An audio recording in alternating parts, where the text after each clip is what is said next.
નમસ્કાર વિદ્યાર્થી મિત્રો, ધોરણ 11 ચેપ્ટર નંબર 2 એકમ અને માપનની અંદર આપણે છેલ્લે માપનમાં રહેલી ચોકસાઈ અને સચોટતા વિશેનો ખ્યાલ મેળવ્યો હતો. તો મિત્રો, ચોકસાઈ અને સચોટતા એટલે શું? તો ચોકસાઈનો મતલબ થાય આપણે જ્યારે કોઈ ભૌતિક રાશિનું માપન કરતા હોઈએ છીએ ત્યારે આપણને મળેલું માપ એ સાચા મૂલ્યથી કેટલું નજીક છે, જેને આપણે ચોકસાઈ તરીકે ઓળખી શકીએ છીએ. આપણે કોઈ પ્રયોગ કરવા બેઠા છીએ, પ્રયોગ દરમિયાન આપણને કંઈક મૂલ્ય મળ્યું છે, આ મૂલ્ય એ સાચા મૂલ્યથી કેટલું નજીક છે, આ માપને આપણે ચોકસાઈ તરીકે ઓળખી શકીએ છીએ. ઘણીવાર માની લો કે કોઈ એક વસ્તુનું માપ આપણે કાઢી રહ્યા છીએ. હવે એ વસ્તુનું માપ કાઢવા માટે આપણે 3 થી 4 અલગ અલગ રીતે પ્રયોગો કર્યા છે, અથવા તો 3 થી 4 પ્રયોગો કર્યા. આ દરમિયાન પહેલા પ્રયોગની અંદર કંઈક અલગ માપ મળ્યું, બીજા પ્રયોગમાં કંઈક અલગ માપ મળ્યું અને ત્રીજા પ્રયોગમાં કંઈક અલગ માપ મળ્યું. તો આ બધા જ પ્રયોગની અંદર મળતા જે અલગ અલગ માપ હતા, આ અલગ અલગ માપને જ્યારે સાચા મૂલ્યથી બાદબાકી કરીએ છીએ ત્યારે આપણને કંઈક ના કંઈક બંનેનો તફાવત, 3નો તફાવત મળશે. આ જે તફાવત છે એ તફાવતમાંથી જેના તફાવતનું મૂલ્ય સૌથી ઓછું હશે એ સૌથી ઓછા મૂલ્યને આપણે ચોકસાઈ તરીકે ઓળખી શકીએ.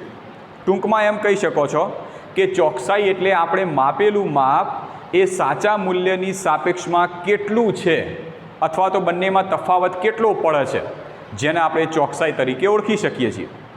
ત્યારબાદ આપણે બીજો પોઈન્ટ જોયો તો સચોટતા. હવે સચોટતાનો મતલબ શું થાય કે આપણે કોઈ લંબાઈનું માપન કરી રહ્યા છીએ અને લંબાઈના માપનમાં આપણે માની લો કે ફૂટપટ્ટીનો ઉપયોગ કર્યો છે. તો આ જે ફૂટપટ્ટી હશે એ ફૂટપટ્ટીની લઘુત્તમ માપ શક્તિ, લઘુત્તમ માપ શક્તિ એટલે કોઈપણ સાધન વડે ટૂંકામાં ટૂંકું કેટલું માપ માપી શકાય, અથવા તો નાનામાં નાનું કેટલું માપ માપી શકાય, જેને લઘુત્તમ માપ શક્તિ કહેવાય. તો ફૂટપટ્ટી છે, આ ફૂટપટ્ટીમાં સેન્ટીમીટરે તો માપ દર્શાવેલા જ હોય છે, પણ 2 સેન્ટીમીટરની વચ્ચે પણ કાપા હોય છે.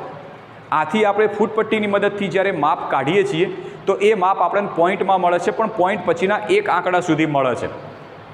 માની લો કે ફૂટપટ્ટીના બદલે આપણે કોઈ વર્નિયર કેલિપર્સ નામનું સાધન વાપરીએ તો આ વર્નિયર કેલિપર્સની મદદથી પોઈન્ટ પછીના 2 આંકડા સુધીનું માપ મળે છે. તો આમ સચોટતા એટલે જેટલું વધારે વિભેદન એટલી આપણી સચોટતા વધારે. અને વિભેદનનો મતલબ ટૂંકમાં હું તમને સમજાવું કે પોઈન્ટ પછીના જેટલા આંકડા વધારે એટલું વિભેદન વધારે, અને જેટલું વિભેદન વધારે એટલી જ સચોટતા વધારે. બરાબર છે? તો આ બંને મુદ્દા વિશે આપણે ચર્ચા કરી હતી. હવે ત્યારબાદ એક નવો મુદ્દો લઈએ છીએ કે ત્રુટિ. ચલો, ત્રુટિ કોને કહીએ છીએ? હવે તમે આ શબ્દ સાંભળેલો છે ત્રુટિ, તમને કેવો પૌરાણિક શબ્દ સંભળાય કે ત્રુટિ એટલે પૌરાણિક શબ્દ, જ્યાં રાજા બીજા રાજાઓને કહેતા હોય કે ભાઈ મારાથી આ ત્રુટિ થઈ છે, એટલે ટૂંકમાં કે ત્રુટિ એટલે ભૂલ, ક્ષતિ. હવે ત્રુટિ, માની લો કે આ જે ત્રુટિ છે અથવા તો જે ક્ષતિ છે એ ક્ષતિ કેવી રીતે ઉદ્ભવતી હોય? ચલો, તમને એમ કીધું છે કે એક વસ્તુના એક લંબાઈ છે, એક લાકડી છે. ચલો, માની લો કે આ માર્કર પેન છે. આ માર્કર પેનની લંબાઈ એક્ઝેક્ટ માપીને મને બતાવો. તો તમે જ્યારે માર્કર પેનની લંબાઈ માપી ત્યારે સૌથી પહેલાં તમે જે સાધનનો ઉપયોગ કર્યો એ સાધન ઉપર પહેલી નજર જાય કે આ માર્કર પેનની લંબાઈ માપવા માટે તમે કયું સાધનનો ઉપયોગ કર્યો છે. તો માની લો કે માર્કર પેનની લંબાઈ માપવા માટે તમે ફૂટપટ્ટીનો ઉપયોગ કર્યો હશે તો તમને માર્કર પેનની લંબાઈ પોઈન્ટ પછીના એક આંકડા સુધી મળશે.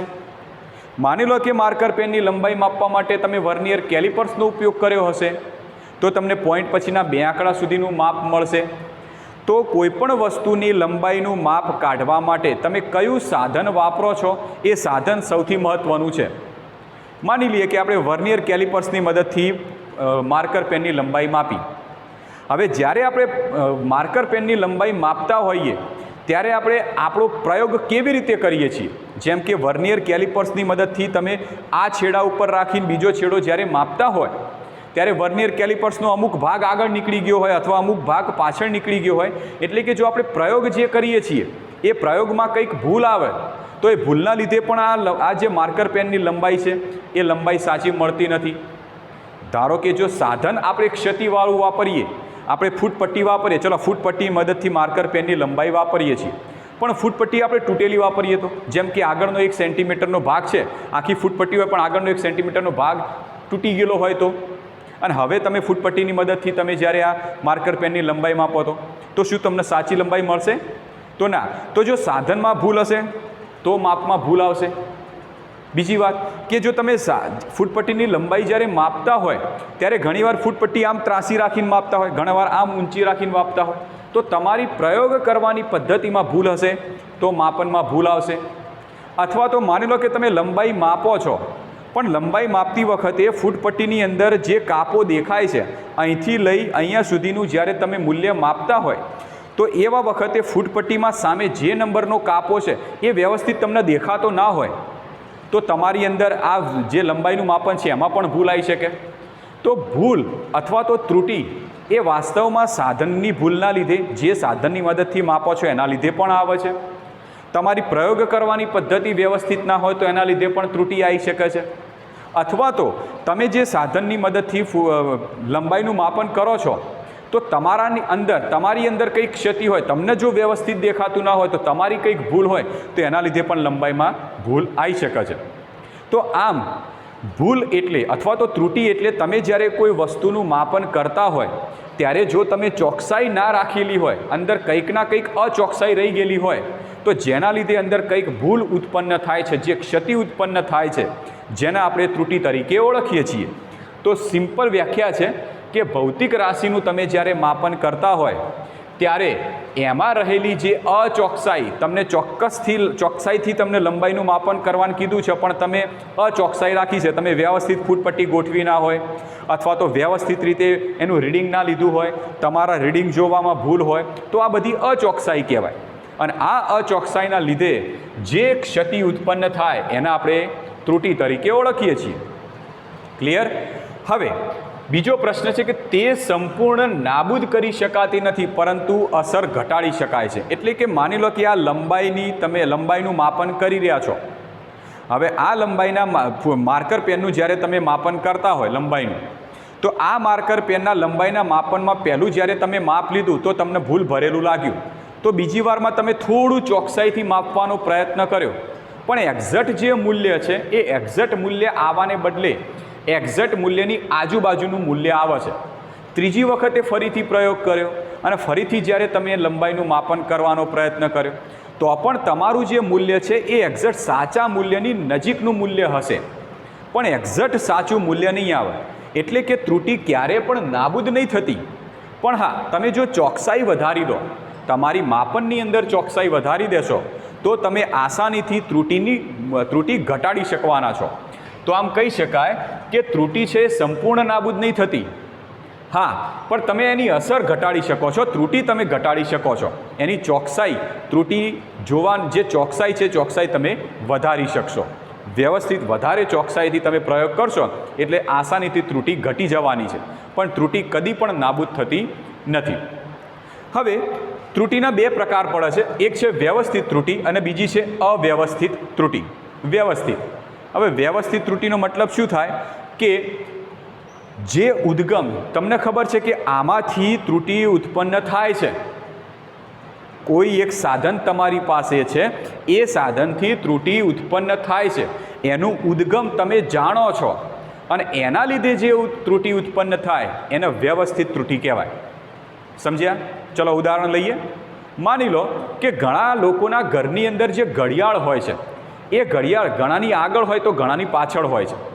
માની લો કે એક વ્યક્તિ છે, એના ઘરે જે ઘડિયાળ છે એ ઘડિયાળ 5 મિનિટ આગળ છે. હવે તમારે કોઈ જગ્યાએ પહોંચવું છે, એ જગ્યાએ એક્ઝેક્ટ માની લો કે તમારે કોઈક 2 વાગે પહોંચવું છે. હવે તમને ખબર છે કે મારી ઘડિયાળ 5 મિનિટ આગળ છે, વાસ્તવમાં જે ટાઈમ હોવો જોઈએ એ ટાઈમના બદલે 5 મિનિટ આગળ છે. હવે તમારે જે જગ્યાએ પહોંચવું છે એ 2 વાગે પહોંચવું છે અને જો તમે 2:05 પહોંચો, 2:05 પહોંચો તો એનો મતલબ શું થયો કે તમે તો ટાઈમસર જ છો, તમને 2 વાગે પહોંચવાનું કીધું તો તમે 2 વાગે પહોંચી જ ગયા, પણ તમારી ઘડિયાળમાં જોયું તો 2:05 થઈ હતી, કારણ કે તમારી ઘડિયાળ ઓલરેડી 5 મિનિટ આગળ હતી. તમને ખબર છે કે મારી ઘડિયાળ 5 મિનિટ આગળ છે, જેમાં 5 મિનિટની ક્ષતિ છે, ત્રુટિ છે. એ ત્રુટિ તમે જાણો છો, આનું કારણ તમે જાણો છો કે મારી ઘડિયાળ હું 5 મિનિટ આગળ રાખું છું, મારી ઘડિયાળ 5 મિનિટ આગળ છે અથવા તો 5 મિનિટ પાછળ છે, તો તમારે જે જગ્યાએ પહોંચવું હશે તો તમે 5 મિનિટ, જે 5 મિનિટનો ગાળો છે એને સમતુલ્ય કરીને તમે ત્યાં પહોંચવાનો પ્રયત્ન કરશો. એટલે જે ત્રુટિ તમે જાણતા હોય એ ત્રુટિને તમે કહેશો વ્યવસ્થિત ત્રુટિ. ખ્યાલ આવી ગયો? વ્યવસ્થિત ત્રુટિનો મતલબ એ થશે કે જેના ઉદ્ગમો અને કારણો તમે જાણો છો તો એવી ત્રુટિને વ્યવસ્થિત ત્રુટિ કહેવાય. જેમ કે મેં હમણાં ફૂટપટ્ટીનું તમને કિંમત વાત કરી કે ફૂટપટ્ટી છે, એ ફૂટપટ્ટીનો આગળનો 1 સેન્ટીમીટરવાળો ભાગ કપાઈ ગયેલો છે. હવે એવી ફૂટપટ્ટીની મદદથી તમે જ્યારે લંબાઈનું માપન કરતા હોય ત્યારે તમે શું કરશો કે શરૂઆત 2 સેન્ટીમીટરથી કરશો અને જે માપ આવ્યું એના અંદર 1 સેન્ટીમીટર ઉમેરી દેશો. સમજ્યા કે નહીં? માની લો કે અહીંથી આટલા સુધીની લંબાઈનું માપન કરવું છે, પણ તમારી પાસે જે ફૂટપટ્ટી છે એનો 1 સેન્ટીમીટર આગળનો ભાગ કપાઈ ગયેલો છે. હવે તમારે શરૂ કરવાનું થાય 2 સેન્ટીમીટરથી, એટલે તમે ફૂટપટ્ટીનો 2 સેન્ટીમીટરનો ભાગ અહીંયા રાખ્યો અને અહીંયા સુધી માપવાનો પ્રયત્ન કર્યો. ધારો કે 2 સેન્ટીમીટરથી તમે માપ્યું અને ફૂટપટ્ટીમાં તમને માપન મળ્યું 15 સેન્ટીમીટર, તો તમે શું કરશો કે તમે 2 સેન્ટીમીટરથી શરૂ કર્યું છે અને અહીંયા આગળ 15 સેન્ટીમીટર છે, તો આગળનો 1 સેન્ટીમીટર અને એની આગળનો 0 એટલે 0, 1 સેન્ટીમીટર, 2 સેન્ટીમીટર એટલે આગળ 1 અને 2 સેન્ટીમીટરનો જે ભાગનો ગાળિયો પડ્યો એ ગાળિયો તમે આના અંદર ઉમેરી દેશો. એટલે શું થશે? 15 સેન્ટીમીટર તમને જ્યારે રીડિંગ બતાવતું છે ને તો 15માં તમે 2 સેન્ટીમીટર ઉમેરી દેશો, કારણ કે ફૂટપટ્ટી તમારે 2 સેન્ટીમીટરથી શરૂ થાય છે. એના આગળનો 1 સેન્ટીમીટરવાળો ને આગળનો 0વાળો ભાગ તમે આ બંનેનો ગાળો જે પડતો હોય છે તમે અંદર એડ કરીને કહી શકો કે ભાઈ આ લંબાઈનું માપ 17 સેન્ટીમીટર થાય છે. ખ્યાલ આવી ગયો? જેમ કે તમને ખબર છે કે અત્યારે જે તમે શાકભાજી લેવા તમે ગમે ત્યારે જો બજારમાં, તો શાકભાજીની અંદર ઘણાના ત્રાજવા જુઓ ને તો ત્રાજવા બેલેન્સ ના હોય, તો એ લોકો શું કરતા હોય છે, ઓલરેડી ત્રાજવાને બેલેન્સ કરવા માટે કંઈક નાનું દળ અંદર મૂકી દેતા હોય.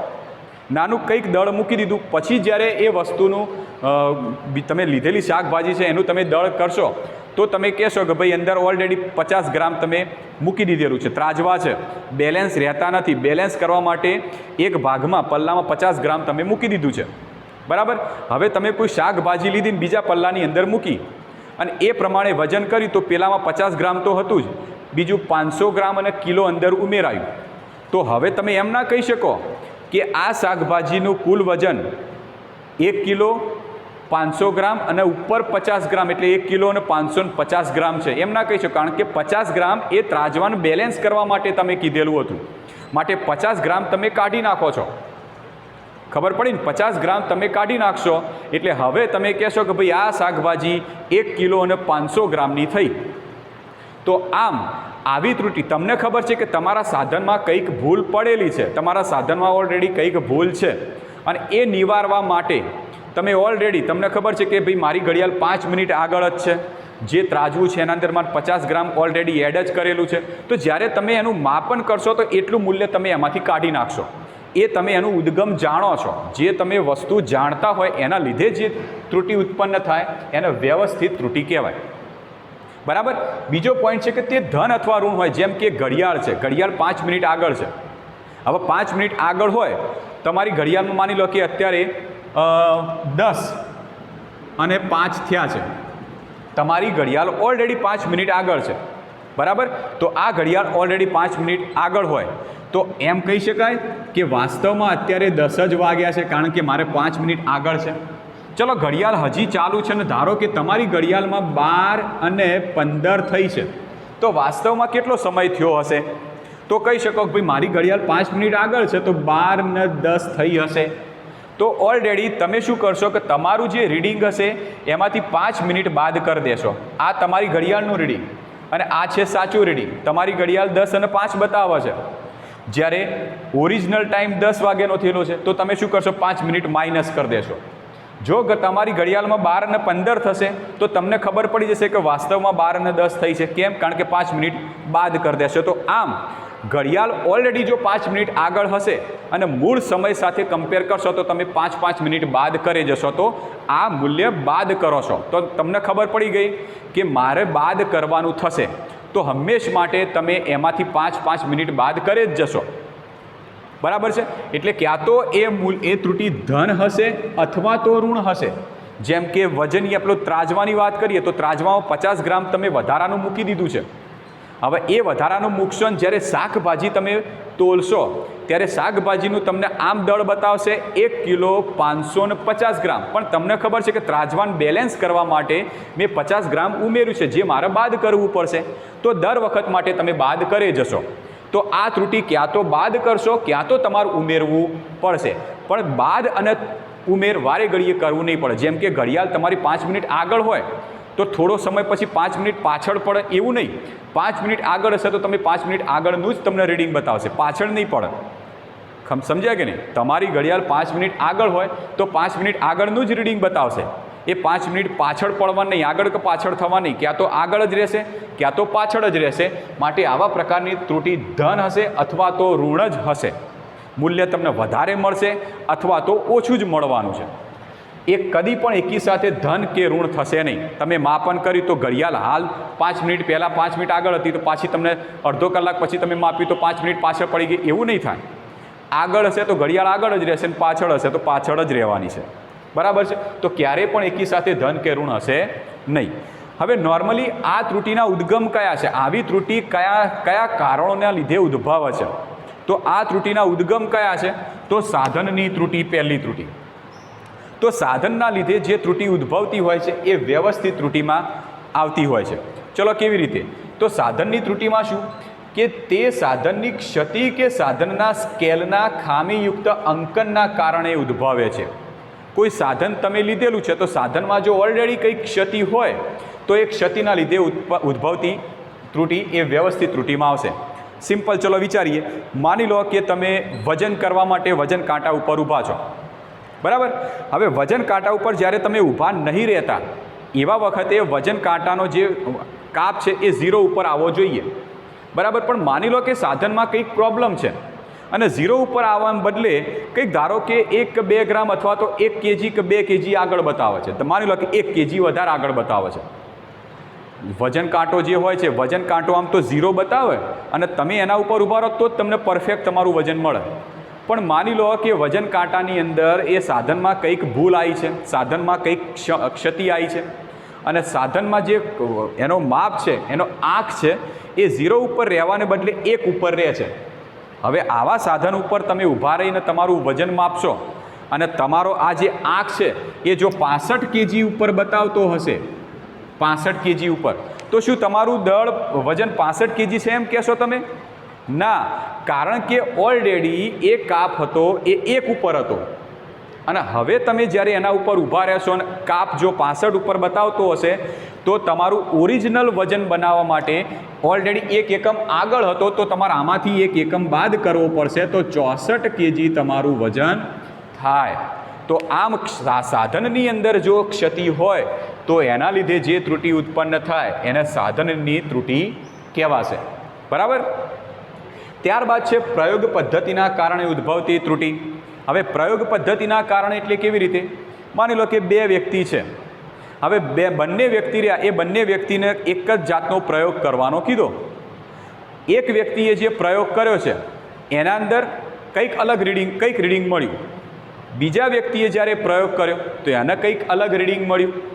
હવે બંનેના જ્યારે રીડિંગ સરખાય તો બંનેમાં કંઈક ફેરફાર આવ્યા.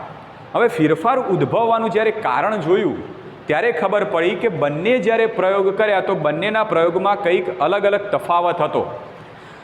પહેલો જે વ્યક્તિ હતો એને જે પ્રયોગ કર્યો હતો એ પરફેક્ટ હતો. બીજા વ્યક્તિએ જ્યારે પ્રયોગ કર્યો તો એના પ્રયોગમાં કંઈક ભૂલ હતી અને એના લીધે એના પ્રયોગના જે રીડિંગ મળ્યા એ રીડિંગમાં કંઈક ક્ષતિ આવી. બરાબર. તો જો એ વ્યક્તિ પ્રયોગ કરવામાં ભૂલ કરે જશે, પ્રયોગ કરવામાં જો ભૂલ કરે તો પ્રયોગના પદ્ધતિમાં જો વારે ઘડીએ ભૂલ થાય તો આવા પ્રકારની ત્રુટિ એ પ્રયોગ પદ્ધતિના કારણે ઉદ્ભવતી ત્રુટિ કહેવાય અને આવી ત્રુટિને વ્યવસ્થિત ત્રુટિમાં સ્થાન મળેલું છે. તો એમાં શું લખી શકીએ આપણે કે ભૌતિક રાશિના માપનની પ્રયોગ પદ્ધતિની ખામીયુક્ત અસરના કારણે તમે પ્રયોગ કરવાનું કીધો છે પણ પ્રયોગ પદ્ધતિ સ્ટેપ બાય સ્ટેપ જે પ્રયોગ થતો એના બદલે તમે તમારી રીતે ઉડઝૂડ પ્રયોગ કરી નાખ્યો તો પ્રયોગ પદ્ધતિમાં જો ખામી ઉત્પન્ન થશે તો 100% તમારા પ્રયોગની જે રીડિંગ લેશો, જે માપ લેશો, એ માપની અંદર ત્રુટિ હંમેશા ઉદ્ભવશે જ. બરાબર છે? ચલો, વ્યવસ્થિત ત્રુટિ ઉદ્ભવવાનું ત્રીજું એક કારણ છે વ્યક્તિગત ત્રુટિ. હવે વ્યક્તિગત ત્રુટિનો મતલબ શું થશે કે માની લઈએ કે ધારો કે કોઈક પ્રયોગ કરીએ છીએ આપણે, કોઈક વસ્તુ માપવાનો, જેમ કે વાત કરું કે મારા પેન છે, એ પેનની લંબાઈ મારે માપવી છે. પેનની લંબાઈ માપવા માટે મેં વર્નિયર કેલિપર્સનો ઉપયોગ કર્યો. આ જે પેન છે એ પેનની લંબાઈ માપવા માટેની જે પ્રયોગ પદ્ધતિ છે, મેં અપ ટુ ડેટ પ્રયોગ પદ્ધતિ સાચી રાખી. પણ માની લો કે મારા આંખમાં કંઈક ખામી છે, અને આંખમાં ખામીના લીધે જ્યારે મેં વર્નિયર કેલિપર્સ ઉપર માપ જોયું તો મારા આંખમાં ખામીના લીધે મને માપ વ્યવસ્થિત દેખાયું નહીં, જેના લીધે અંદર ત્રુટિ ઉત્પન્ન થઈ. આ પ્રકારની ત્રુટિમાં મેં સાધન આ જે પ્રયોગ મેં કર્યો, એ પ્રયોગમાં સાધનમાં કોઈ ત્રુટિ નથી. મેં જે સાધન વાપર્યું હતું વર્નિયર કેલિપર્સ, એમાં કોઈ ભૂલ નથી. મારી માપવાની પદ્ધતિમાં પણ કોઈ ભૂલ નથી, પણ મારી આંખની ખામીના લીધે રીડિંગ સાચું મળ્યું નહીં. તો આવા પ્રકારની ત્રુટિને વ્યક્તિગત ત્રુટિ કહેવાશે. એટલે ટૂંકમાં એમ કહી શકો કે આ પ્રકારની ત્રુટિ પ્રયોગ લેનાર વ્યક્તિની ખાસિયત, એટલે કે એને કોઈ રોગ થયેલો છે, ઓછું સંભળાય છે. જ્યારે તમે અનુનાદના પ્રયોગ કરશો તો અનુનાદના પ્રયોગમાં જ્યારે રબર પેડ ઉપર વજનિયા ખખડાઈ અને જ્યારે અનુનાદ નળી ઉપર જ્યારે રાખશો ત્યારે એનો ધ્વનિ જે સાંભળવામાં, માની લો કે વ્યક્તિને સાંભળવામાં તકલીફ છે તો તમને વ્યવસ્થિત ધ્વનિ નહીં સંભળાય તો તમારું રીડિંગ ખોટું પડવાનું છે. એટલે વ્યક્તિની જે ખાસિયત છે અથવા તો એની બેદરકારીના લીધે જે ઉદ્ભવતી ત્રુટિ હોય એને આપણે વ્યક્તિગત ત્રુટિમાં સ્થાન આપીએ છીએ. આ વ્યક્તિગત ત્રુટિને આપણે વ્યવસ્થિત ત્રુટિમાં સ્થાન આપીએ છીએ. ક્લિયર? તો ફરીથી એકવાર જોઈ લઈએ કે વ્યવસ્થિત ત્રુટિ એટલે શું. તો વ્યવસ્થિત ત્રુટિ એટલે આપણે જાણતા હોય, આપણને ખબર હોય કે ભાઈ મારા સાધનમાં અથવા તો મારી રીતમાં અથવા તો મારામાં કંઈક ખામી છે, તો જાણતા ઉદ્ગમના લીધે ઉદ્ભવતી ખામી, જેને આપણે વ્યવસ્થિત ત્રુટિ કહીએ. એટલે આવી ત્રુટિના ઉદ્ગમો અને કારણો તમે જાણો છો, તમને ખબર છે કે આ અંદર પ્રોબ્લેમ છે, તેમ છતાં તમે જ્યારે રીડિંગ લો છો અને અંદર જે ત્રુટિ ઉત્પન્ન થાય એને વ્યવસ્થિત ત્રુટિ કહેવાય. આ પ્રકારની ત્રુટિ ધન અથવા તો ઋણ હોય, ધન અને ઋણ નહીં. તમારી ઘડિયાળ આગળ છે તો આગળ જ રહેવાની છે, ઘડિયાળ પાછળ છે તો પાછળ જ રહેવાની છે. તો આ પ્રકારની ત્રુટિ એ ધન અથવા તો ઋણ એ કોઈ પણ પ્રકારની હોઈ શકે, પણ ધન અથવા તો ઋણ હોય છે, એ બંને પ્રકારની હશે નહીં. તો આ જે વ્યવસ્થિત ત્રુટિ ઉદ્ભવવાના કારણો કયા છે? તો પહેલું છે સાધનની ત્રુટિ. જો તમે એવું સાધન વાપરો કે જેની અંદર ઓલરેડી કંઈક ખામી છે, આવા સાધનની મદદથી તમે જ્યારે કોઈ ભૌતિક રાશિનું માપન લેતા હોય તો અંદર ત્રુટિ ઉદ્ભવવાની જ છે. તો આ સાધનની ત્રુટિના લીધે જે સાધનની ક્ષતિના લીધે જે ત્રુટિ ઉત્પન્ન થાય એને આપણે સાધનની ત્રુટિ કહીશું. ત્યારબાદ પ્રયોગ પદ્ધતિના કારણે ઉદ્ભવતી, એટલે જો તમારા પ્રયોગ લેવાની પદ્ધતિ કમ્પ્લીટ ના હોય, સાચી ના હોય, એના લીધે જે ત્રુટિ ઉત્પન્ન થાય એને કહેવાશે પ્રયોગ પદ્ધતિના લીધે ઉદ્ભવતી ત્રુટિ. ત્યારબાદ વ્યક્તિગત ત્રુટિ, એટલે જે તમારે માની લો કે તમારી પાસે સાધન અપ ટુ ડેટ છે, સાધન સારામાં સારું છે, તમે ચોક્કસ પ્રકારના પ્રયોગ પદ્ધતિને ધ્યાનમાં રાખીને પ્રયોગ કરો છો, પણ તમારા શરીરની અંદર કંઈક ખામી છે, તમને વ્યવસ્થિત સંભળાતું નથી, અથવા તો તમે કાન આડા કરીને સાંભળવાનો પ્રયત્ન કરો છો, અથવા તો પ્રયોગ ત્યાં કરતા હોય ને કાન અહીંયા બાજુ હોય એ રીતે કરતા હોય, અથવા તમારા આંખમાં કંઈક તકલીફ હોય, તો કોઈ વ્યક્તિના અંદર કંઈક ક્ષતિ હોય એના લીધે જે ત્રુટિ ઉત્પન્ન થાય એને વ્યક્તિગત ત્રુટિ કહેવાશે. તો આ વ્યવસ્થિત ત્રુટિમાં આટલા આપણે ભાગ લખી શકીએ. તમે પ્રયોગ પદ્ધતિના કારણે ઉદ્ભવતી ત્રુટિમાં એક ઉદાહરણ લખી શકો. જેમ કે તમે જોયું છે કે ડૉક્ટર છે, ડૉક્ટરનું થર્મોમીટર હોય તો કોઈ પણ વ્યક્તિ બીમાર છે તો બીમાર વ્યક્તિનું જ્યારે તાપમાન માપશે ત્યારે થર્મોમીટર ક્યાં તો મોઢામાં રાખશે, ક્યાં તો બગલની અંદર રાખી અને તમારું ટેમ્પરેચર માપવાનો પ્રયત્ન કરશે. પણ માની લો કે થર્મોમીટર વ્યવસ્થિત આવ્યું નથી, તો થર્મોમીટર વ્યવસ્થિત આવ્યું નથી તો શું થશે? તો સ્વાભાવિક છે કે તમારું ટેમ્પરેચર કમ્પ્લીટ બતાવવાનું નથી. હવે આ પ્રોબ્લેમ એટલે કયો પ્રોબ્લેમ? કે તમે પ્રયોગ કર્યો, સાધન લીધું થર્મોમીટર, સાધનની મદદથી પ્રયોગ કર્યો, પણ પ્રયોગ પદ્ધતિમાં ભૂલ થઈ, તમે વ્યવસ્થિત થર્મોમીટર ભરાયું નહીં, જેના લીધે જે ત્રુટિ ઉદ્ભવી એને આપણે પ્રયોગ પદ્ધતિના કારણે ઉદ્ભવતી ત્રુટિ કહી શકીએ. ક્લિયર? ત્યારબાદ આપણે લઈએ ત્રુટિનો બીજો પ્રકાર, અવ્યવસ્થિત ત્રુટિ. એટલે અવ્યવસ્થિત ત્રુટિનો મતલબ શું થાય કે અવ્યવસ્થિત ત્રુટિ એટલે કે બાહ્ય જે પણ પરિબળો હોય એ પરિબળોમાં અનિયમિત ફેરફારને લીધે ઉદ્ભવતી ત્રુટિ, જેને અવ્યવસ્થિત ત્રુટિ કહેવાય. સમજ્યા?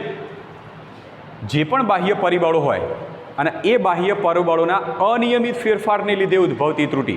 ટૂંકમાં એમ સમજી લો, માની લો કે સાદું લોલક છે. સાદું લોલક એટલે કોઈ દોરીના નીચે કોઈ ગોળો લગાડી દો તો એ સાદા લોલકની રચના થઈ. હવે આ સાદા લોલકનો તમે પ્રયોગ કરો છો, પણ સાદા લોલકનો પ્રયોગ તમે ધારો કે ઘરની બહાર જઈને કરો છો અને તમે શું કર્યું, સાદા લોલકનો ગોળાને એક બાજુ ખેંચીને છોડી મૂક્યો અને સાદો લોલક છે દોલનો કરવાની શરૂઆત કરી અને તમારે 20 દોલનો માટેનો સમય માપવો છે. હવે માની લો કે તમે સાદા લોલકનો ગોળો એક બાજુ ખેંચીને છોડી મૂક્યો અને સાદા લોલકનો ગોળો છે એ દોલનો કરવાની શરૂઆત કરીને એવા જ સમયે ધારો કે એક દિશા તરફથી પવન આવ્યો અને બહુ જબરદસ્ત પવન આવ્યો, જેના લીધે સાદા લોલકનો ગોળો જે દોલન કરતો હતો એના દોલનોમાં કંઈક ફેરફાર થયો. તરત અચાનક થોડો સમય એવો થયો, તરત જ પવન બંધ થઈ ગયો. પાછો લોલકનો ગોળો પોતાની રીતે કંઈક દોલનો કરતો થયો. અચાનક પાછો ફરીથી પવન આવ્યો, પાછા લોલકના દોલનોમાં ફરક પડ્યો. તો આમ તમે સાધન કમ્પ્લેટ વાપર્યું, પ્રયોગ પદ્ધતિ સાચી છે, પણ બાહ્ય પરિબળો એના ઉપર અસર કરે છે, જેના લીધે તમારું રીડિંગ ખોટું આવે છે. તો બાહ્ય પરિબળોના અનિયમિત ફેરફાર, પહેલાં પવન આવ્યો પછી તરત પવન બંધ થઈ ગયો, પાછો પવન આવ્યો પાછો પવન બંધ થઈ ગયો, તો અનિયમિત ફેરફારને લીધે જે ત્રુટિ ઉત્પન્ન થાય એને આપણે અવ્યવસ્થિત ત્રુટિ કહીએ છીએ. ક્લિયર? બીજો પોઈન્ટ, હવે તમને ખબર છે, તમે એમ નહીં કહી શકો કે ભાઈ ચલો તમે પ્રયોગ કરો છો, તમે 20 દોલનો માટેનો સમય નોંધો છો.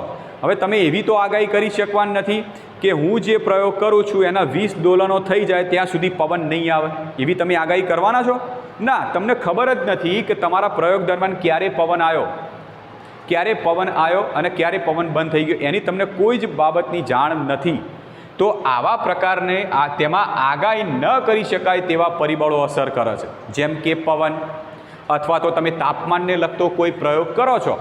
બહાર તમે અત્યારે ધારો કે બપોરના ટાઈમે રહી અને બહાર પ્રયોગ કરો છો, એવા સમયે સૂર્યપ્રકાશ પડે છે, ગરમી પડે છે અને તમારો પ્રયોગ થાય છે, અચાનક વાદળ આવી ગયા તો તમારો પ્રયોગ જે થતો તો એના અંદર ક્ષતિ આવશે. તમને ખબર નથી કે વાદળા આવવાના છે, તમને ખબર નથી કે પવન આવવાનો છે. તો આ બધા જે પરિબળો બહારથી જે અસર કરે છે એની તમે કોઈ આગાહી નહીં કરી શકવાના કે ભાઈ હાલ પવન આવશે કે હાલ વાદળા આવશે. તો આવા જે પરિબળો છે એના તમે કોઈ આગાહી કરી શકતા નથી. હવે માની લો કે પવન આવ્યો, જેના લીધે લોલકનો ગોળો દૂર ગયો, તો એના લીધે દોલનો વધવાના છે.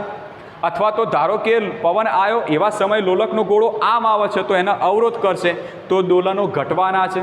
તો આવા પ્રકારની ત્રુટિમાં જો દોલનો વધી જાય તો તમને ત્રુટિ વધારે ધન વધારે મળશે. અને માની લો કે પવન આવ્યો અને લોલકનો ગોળોનો અવરોધ થયો અને ધીમો પડ્યો તો દોલનો ઘટી જાય, એટલે તમને રીડિંગમાં ભૂલ પડશે, રીડિંગ તમારું ઓછું આવશે. તો આમ બાહ્ય પરિબળોના લીધે ક્યાં તો રીડિંગ તમારું મૂળ રીડિંગ કરતાં વધારે આવી શકે અથવા તો મૂળ રીડિંગ કરતાં ઓછું આવી શકે. જો પવન આવે તો રીડિંગ કરતાં ઓછું આવે, પવન બંધ થઈ જાય પાછું વધી જાય. તો આમ આ પ્રકારની ત્રુટિ ધન અને ઋણ બંને હશે. જો પવન આવશે તો પાછું ઘટી જશે, એના દોલનોનો સમય જે છે એ ઘટી જવાનો.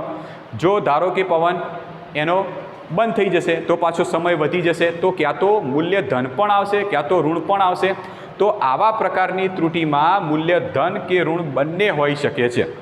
ધન પણ મળશે અને ઋણ પણ આની કિંમત હોઈ શકે, એ બાહ્ય પરિબળ ઉપર આધાર રાખશે. તો આજે આપણે ત્રુટિ એટલે શું, ત્રુટિના પ્રકાર કેટલા છે, એમાંથી વ્યવસ્થિત ત્રુટિ ઉદ્ભવવાના કારણો કયા છે, અવ્યવસ્થિત ત્રુટિ એટલે શું, જેના વિશે આપણે વિગતવાર ચર્ચા કરી છે. મિત્રો, આ જે પ્રશ્ન છે વ્યવસ્થિત તૈયાર કરવાનો છે. મેં તમને મોટા મોટા પોઈન્ટો બતાવ્યા છે બુકની અંદર. વ્યવસ્થિત કોઈ મેં પોઈન્ટ બતાવ્યો કે ભાઈ સાધનની ત્રુટિ એટલે સાધનની ક્ષતિ અથવા તો સાધનના સ્કેલના ખામીયુક્ત અંકનના કારણે ઉદ્ભવે છે. એનું ઉદાહરણ બુકમાં આપેલું છે, અથવા તો તમારી રીતે તમે કોઈ ઉદાહરણ પણ બનાવી શકો છો. બરાબર છે? તો એકદમ ઇઝી પ્રશ્ન છે, આને વ્યવસ્થિત રીતે આપણે તૈયાર કરવાનો થાય છે.